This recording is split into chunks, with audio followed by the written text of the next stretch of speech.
Hi learners, this is me Ashra. I hope you all doing very well.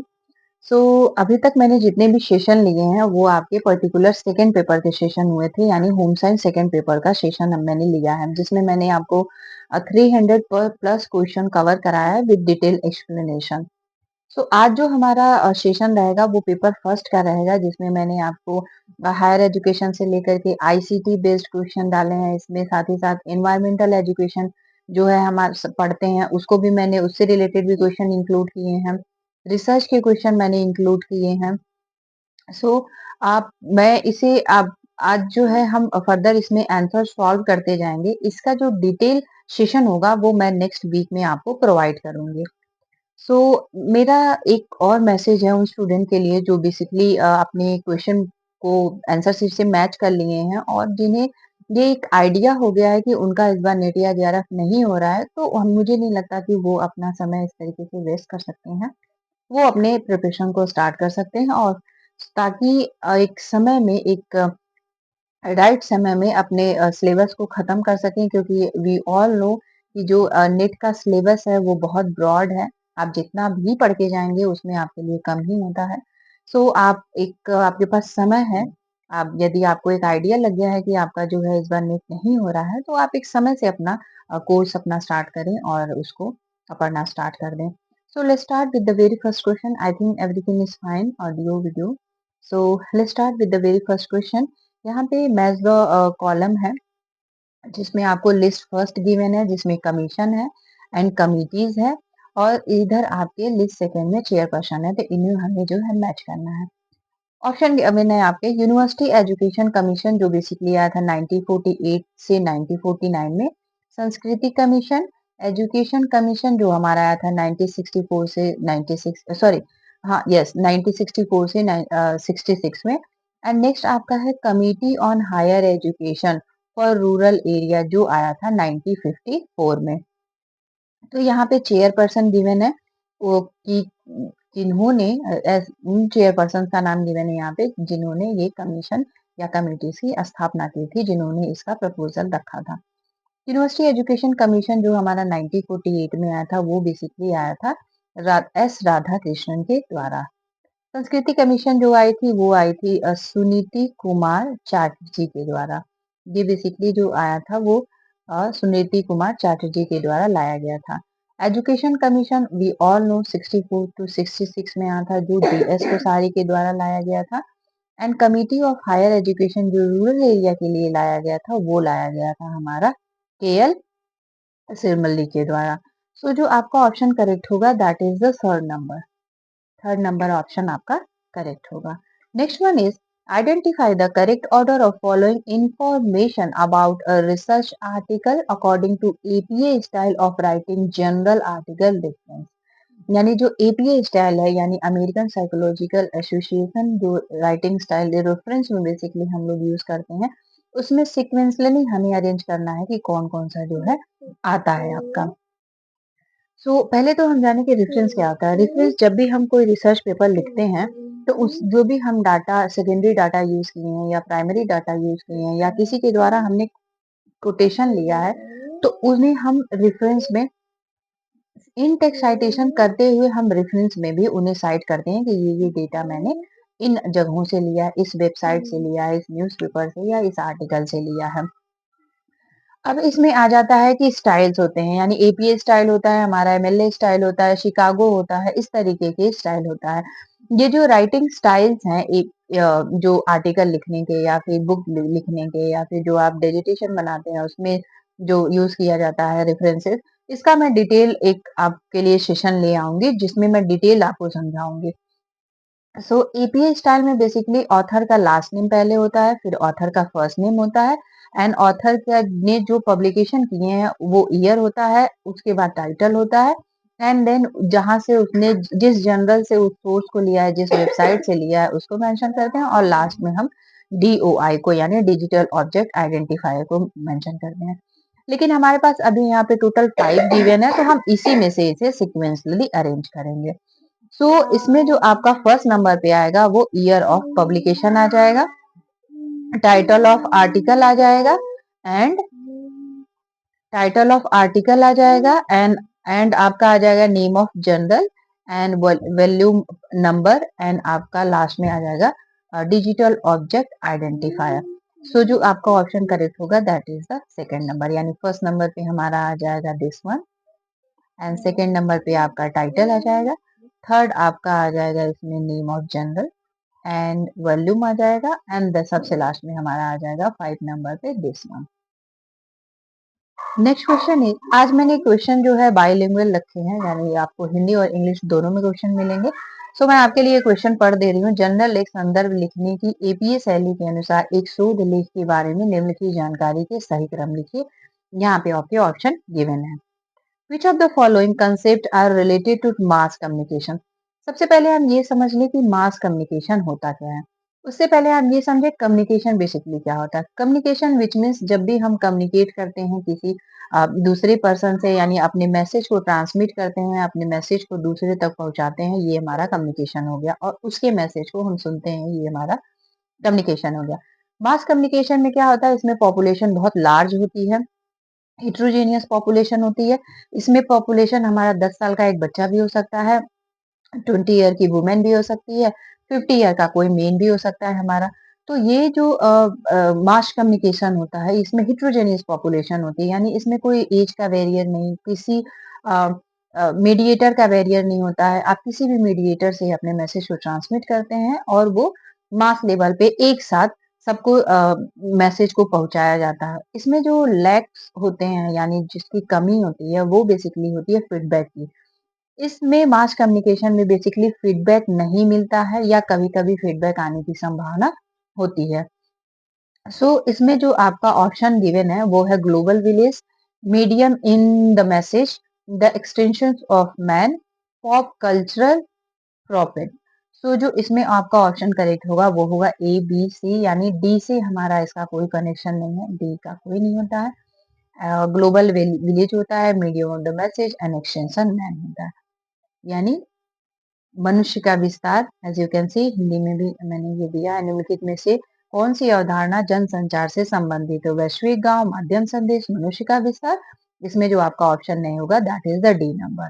सो जो आपका option correct होगा A B and C. Next one is identify the correct chronological sequence of the following. Option given है launch of Twitter, launch of Facebook, appearance of social network sites and launch of Sputnik and war of the world's broadcast।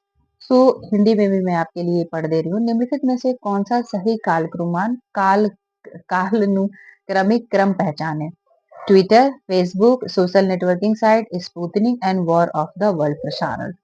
जो आपका option correct होगा इसमें वो होगा हमारा second number, यानी जो वर्ल्ड ऑफ द वर्ल्ड प्रसारण था वो हमारा पहले आया था, इसके बाद हमारा स्पुतनिक का प्रशिक्षण हुआ था एंड थर्ड हमारा ये आया था, और सबसे जो लेटेस्ट आया था वो आया था हमारा ट्विटर एंड फेसबुक। आप सबको पता है कि ट्विटर से पहले ही हमारा फेसबुक लॉन्च हुआ था।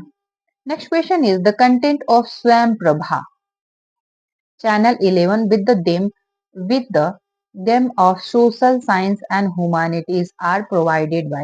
यानी जो ये सामाजिक विज्ञान और मानविकी विषय के साथ स्वयं प्रभा चैनल 11 की सामग्री निम्नलिखित द्वारा प्रदान की जाती है। किसके द्वारा?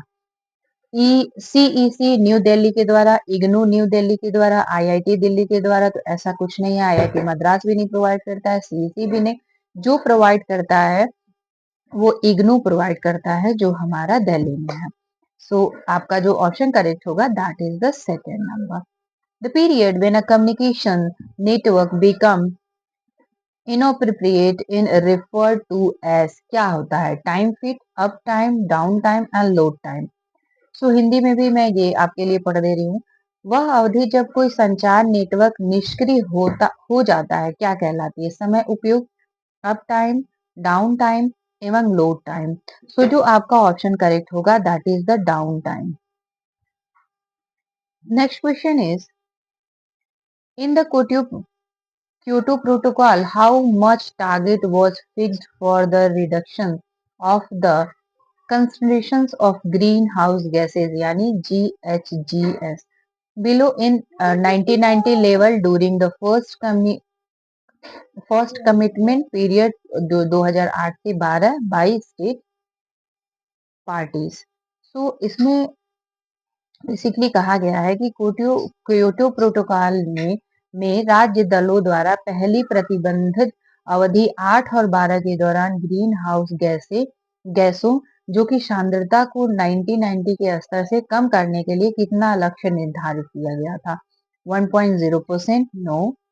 10.4% भी नहीं होगा, 20.0 नहीं होगा, जो ऑप्शन करेक्ट होगा वो होगा 5.2%। नेक्स्ट क्वेश्चन इज पाइलोरिसिस के बारे में निम्नलिखित में से कौन सा कथन सही है? ऑप्शन गिवन है, यह पूर्ण भस्मीकरण की तुलना में कम वायु प्रदूषण प्रदूषण पैदा करता है। यह ऑक्सीजन की उपस्थिति में किया जाता है। ऑक्सीकरण के बजाय अपघटन और अन्य रासायनिक प्रतिक्रियाओं की एक जटिल श्रृंखला है। पायरोलिसिस कई बार उपयोगी सामग्री उत्पन्न करता है। पायरोलिसिस एक उच्च तापमान वाली थर्मल प्रक्रिया है जो भस्मीकरण का एक विकल्प है। तो ये आपका ऑप्शन हो जाएगा सही। तो इसमें बेसिकली आपका आ जाएगा ये जो आपका गिवन है इसमें, यस, यह पूर्व भस्मीकरण की तुलना में कम वायु प्रदूषण पैदा करता है, ये आपका ऑप्शन सही हो जाएगा। और साथ ही साथ जो आपका ऑप्शन सही होगा वो ऑक्सीकरण, यानी जो आपके ऑप्शन है वो सेकंड होगा, यानी यह ऑक्सीजन की उपस्थिति में किया जाता है, ये ऑप्शन इसमें गलत दिया हुआ है। यानी ये बेसिकली आपका ऑक्सीकरण के बजाय अपघटन और अन्य रासायनिक प्रक्रियाओं में एक जटिल श्रृंखला बनाता है। और पायरोलिसिस कई बार उपयोगी सामग्री उत्पन्न करता है। यानी आपके जो ऑप्शन बी है ये नहीं होगा, और जितने भी ऑप्शन इसमें गिवन है वो सारे ऑप्शन होंगे, विच मीन्स आपका जो ऑप्शन करेक्ट होगा सेकंड नंबर ऑप्शन करेक्ट होगा। A cartoon is of, option given है आपके, high definition, low definition, natural definition and negative definition.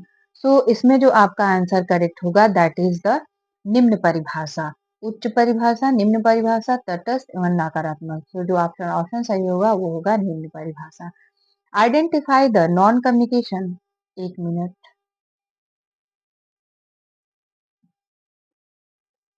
Sorry for inconvenience.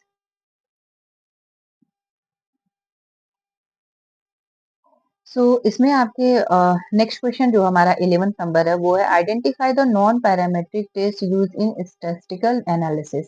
यानी इसमें से कौन कौन ऐसे हैं जो नॉन पैरामेट्रिकल टेस्ट में यूज किया जाते हैं? पैरामेट्रिक टेस्ट वे टेस्ट होते हैं जिसमें हम क्वांटिटेटिव डेटा को बेसिकली हम एनालिसिस करते हैं, और नॉन पैरामेट्रिक टेस्ट में हम क्वालिटेटिव डेटा को एनालिसिस करते हैं। इसमें आपके ऑप्शन गिवे हैं, chi square test, U test, H test, T test. इसमें बेसिकली जो आपके ऑप्शन होंगे वो हमारे होंगे ए एवं बी, यानी ऑप्शन आपके जो है वो वन सही होगा। यानी जो काई स्क्वायर टेस्ट है इसका यूज हम नॉन पैरामेट्रिक में, एंड यू टेस्ट का यूज हम नॉन पैरामेट्रिक टेस्ट में करते हैं। इसमें एच टेस्ट, टी टेस्ट, साथ ही साथ आपका जेड टेस्ट होता है और आपका एनोवा भी होता है। इन सब का मैं डिटेल में जो है जब आपकी रिसर्च की टॉपिक वाइज क्लासेस दूंगी तब मैं आपको डिटेल में ये सब आपको समझा दूंगी। Next question is, many websites require the following to be complete. I am not robot. This is an example of which data issue? Accuracy, matching, quality and security. So as we all know, ये basically security के लिए बताया जाता है कि जो ये many जो वेबसाइट है उसके नीचे आपने देखा होगा कि इस तरीके से बॉक्स बना होता है और जिसमें यहाँ पे लिखा होता है आई एम नॉट रोबोट, और यहाँ पे आपको यहाँ पे बेसिकली टिक करना होता है जिससे जिससे वो फर्दर आगे बढ़ जाता है। ये बेसिकली इसलिए होता है, वो सिक्योरिटी के पर्पज से इसको किया जाता है। Next question is, which of the following come under the category of stand alone professional universities? Stand alone professional university option given है आपके, universities of journalism, law universities, health science universities, technical universities and homeopathy university. जो आपका option इसमें correct होगा वो होगा B, C and D. Why? क्योंकि law of universities को इसमें लिया गया था, आपके हेल्थ साइंस यूनिवर्सिटीज थी और टेक्निकल यूनिवर्सिटीज थी। जो इसमें यूनिवर्सिटी ऑफ जर्नलिज्म है एंड होम्योपैथी यूनिवर्सिटी है, इन यूनिवर्सिटीज को नहीं लिया गया था।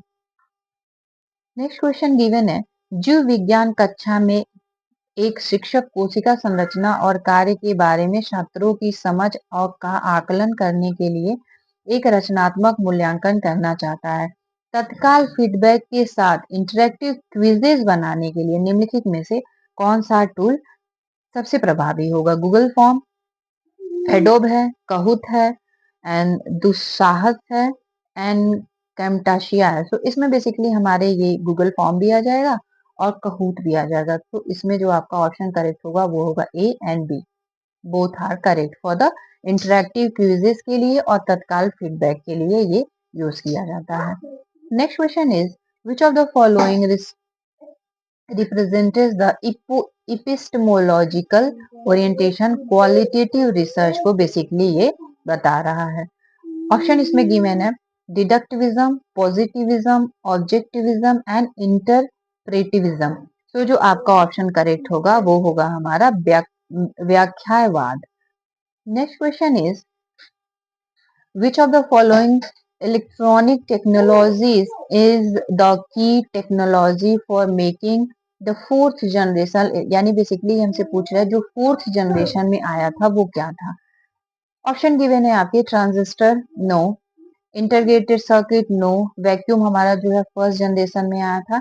इसमें जो आपका ऑप्शन करेक्ट होगा वो माइक्रो प्रोसेसर बेस्ड हो जाएगा। नेक्स्ट क्वेश्चन गिवन है, the national education policy 2020 recommended moving toward, किस पे बेसिकली जो 2020 पॉलिसी आई है किस पे बेसिकली ये किसकी ओर बढ़ने की सिफारिश की थी। ऑप्शन गिवन है आपके, उपनगरीय विश्वविद्यालय, एकल अनुशासन विश्वविद्यालय, बहु विषय विश्वविद्यालय एवं विशिष्ट विश्वविद्यालय। तो जो आपका ऑप्शन करेक्ट होगा वो होगा मल्टी डिसिप्लिनरी यूनिवर्सिटीज, यानी जो मल्टी डिसिप्लिनरी यूनिवर्सिटीज हैं उनको बढ़ाने की सिफारिश इसमें की गई थी। नेक्स्ट क्वेश्चन गिवन है, which of the following is considered the finest particle matter, इसमें से कौन सा ऐसा है जो बिल्कुल फाइनेस्ट पार्टिकल मैटर है। ऑप्शन गिवन है, fine mode particles, nuclear mode particles and Atkin mode particles हैं, एंड या फिर आपके ऑक्यूमुलेशन मोड पार्टिकल्स हैं। तो जो आपका इसमें ऑप्शन करेक्ट होगा वो हमारा हो जाएगा ये जो एटकिन मोड कण है, यानी जो एटकिन मोड पार्टिकल्स हैं वो हमारे सबसे जो है फाइन है, यानी सबसे छोटा है, सूक्ष्म है। नेक्स्ट वन इज,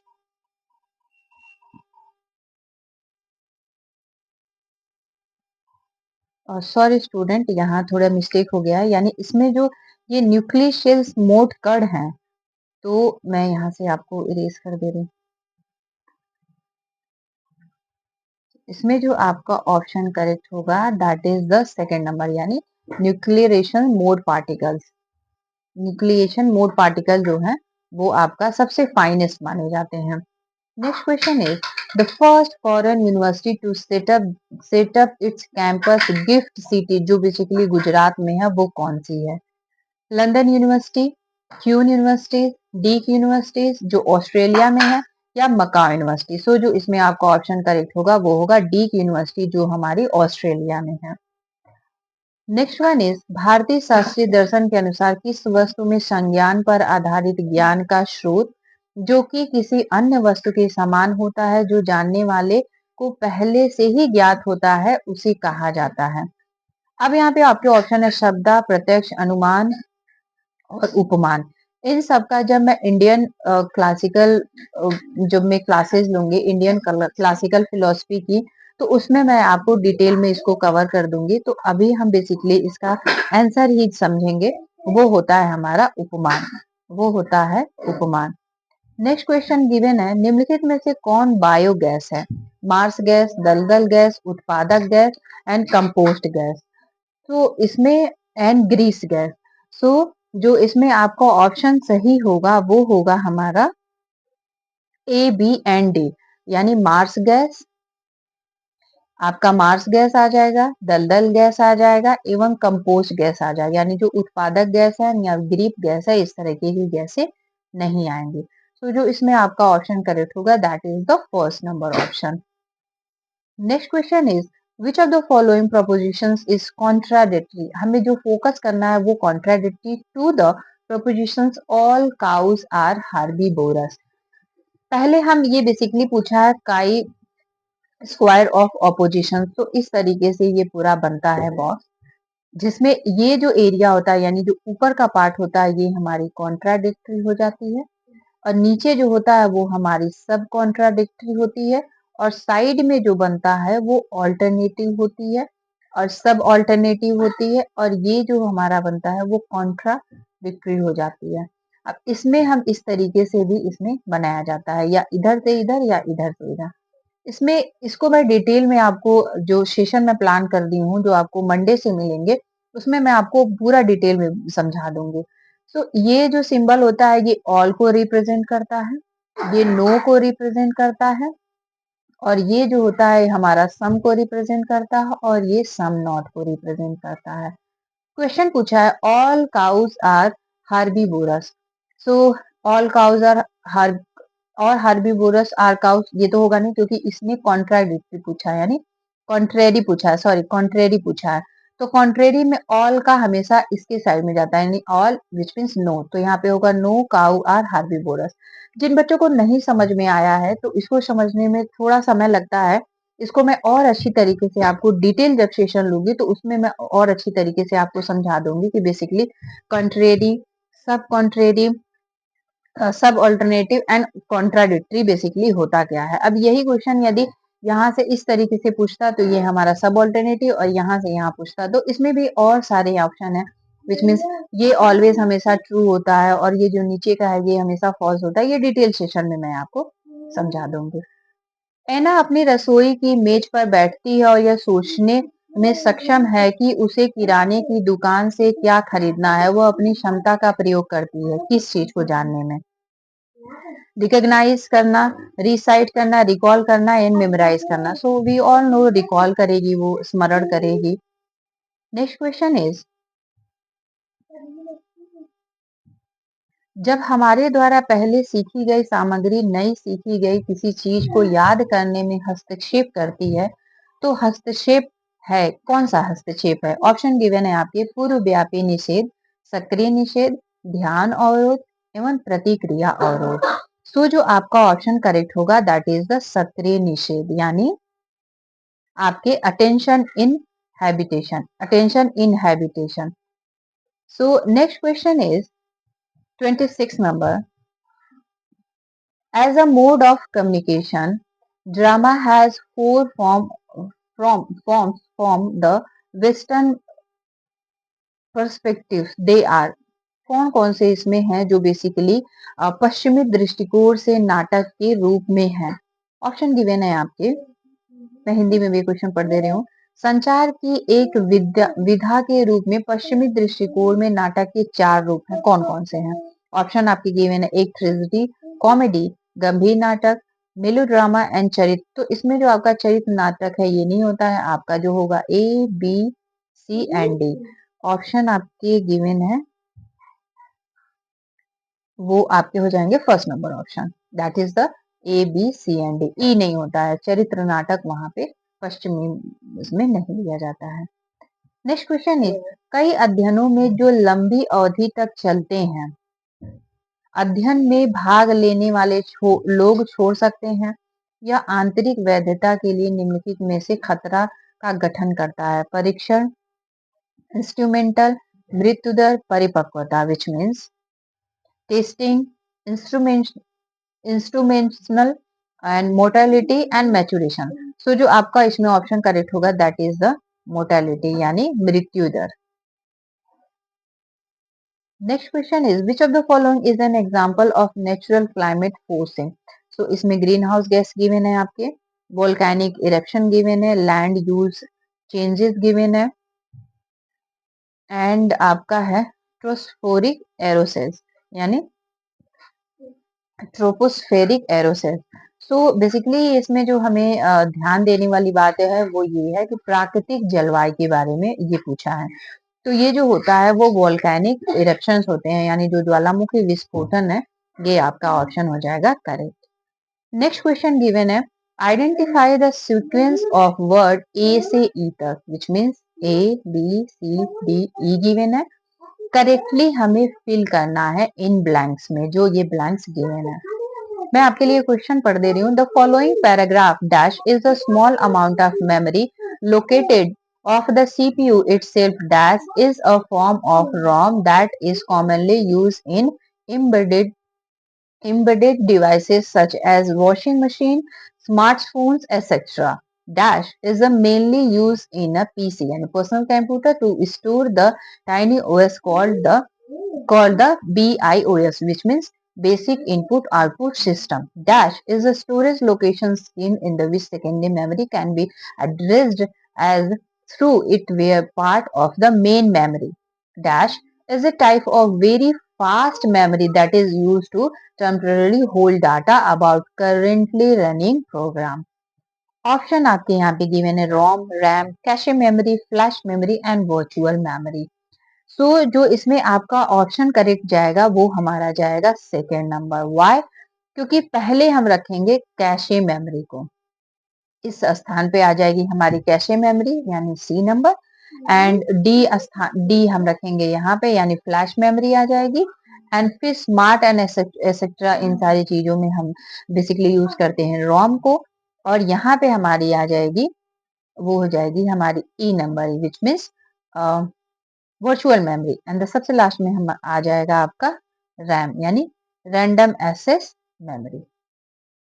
इसमें जो RAM, ROM, cache, flash and virtual, ये जब मैं आईसीटी का सेशन लूंगी तो मैं आपको वहां पे डिटेल में एक्सप्लेन कर दूंगी विद निमोनिक, क्योंकि इसमें कुछ निमोनिक्स हैं जो आप बहुत इजीली रोम को अंडरस्टैंड कर सकते हैं और याद कर सकते हैं लंबे समय के लिए।